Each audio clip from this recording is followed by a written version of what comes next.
starte med at fortælle historien bag kastemaskinen. Maskinen er med til krig og ødelæggelse i mere end 2300 år. Den første kastemaskine blev produceret i Asien for ca. 300-500 år før vores tidsregning. Kastemaskiner er oprindeligt lavet til at kunne hive vand op fra brøndene. Senere hen brugte man også til at sprede ris ud på markerne. I Europa var romerne de første til at videreudvikle Asiens idé angående kastemaskiner. Romernes idé med kastemaskinen var at invadere byerne. Man brugte sten og ildkugler til at kaste med, og senere hen brugte man fjendens afhugget hoved for at vise sin sejr. Mennesker som er døde af pest brugte man senere til at kaste med for at smitte fjenden. Okay, jeg vil fortælle lidt om fysikken bag en kastemaskine. Her har vi skitsen af vores kastemaskine. For at vide, hvordan sådan en fungerer, så ved vi, at når noget bevæger sig i form af sådan en her bevægelse, som kastemaskinen laver, så er det det, der hedder mekanisk energi. Så ved vi, at mekanisk energi er en sammensætning af to forskellige energiformer, som hedder potentiel energi og kinetisk energi.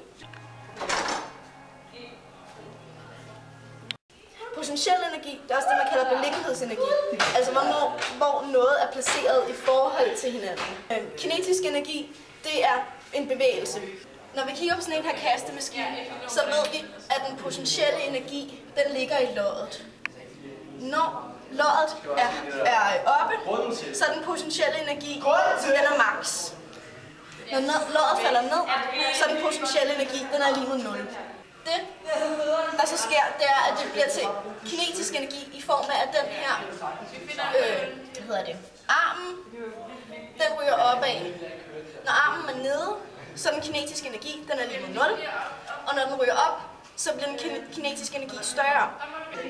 Derfor ved vi, at når den potentielle energi er max, så er den kinetiske energi på 0. Og omvendt. Derfor kan vi udelukke en af dem her for at finde energiudviklingen. Der skriver man en formel, der hedder E kinetisk er lig med en halv gange inertimoment gange vinkelhastighed i anden er lig med masse gange tyngde, acceleration gange højde på selve vores model. Inertimomentet, det betyder, hvor træg den er om at bevæge sig. Vinkelhastigheden, det er simpelthen, hvor hurtigt noget bevæger sig i en vinkel. Så har vi massen, det er simpelthen vægten af vores lod. Og så har vi tyngdeaccelerationen, som er, hvor hurtigt den falder ned mod jorden i forhold til tyngdekraften. Og så har vi højden, som er, hvor højt den, eller hvor langt den falder i. Det vi gerne vil nu, det er, at vi vil gerne isolere vinkelhastigheden. Fordi ligesom den, der betyder, hvor hurtigt vi får slynget vores pose med vores genstand i. Vi tager simpelthen vinkelhastigheden og tager den kvadratrod 2 gange massen gange tyngde, accelerationen gange højden. Altså en hel masse ting omkring loddet. Det dividerer vi så med inertimomentet. Inertimomentet er lig med massen gange R1 i anden. R1, det er den her side, det her stykke af vores kastearm. Så nu kan vi simpelthen regne formlen ud her. Og når vi har regnet alle de her ting ud, så ved vi, hvor hurtigt vores pose og vores genstand bliver slynget.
easy mind.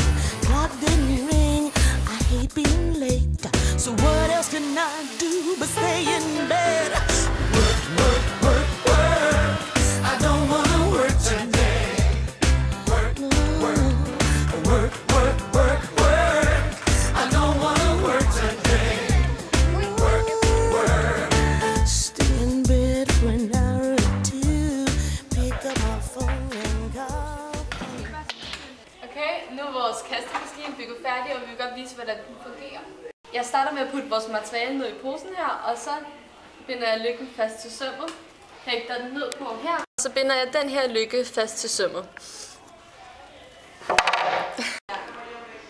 Nu er den klar til at blive affyret, og når jeg hiver i snoren her, så vil malerspandens kraft få blidens arm til at svinge rundt. Og nu mangler vi kun at affyre vores kastemaskine.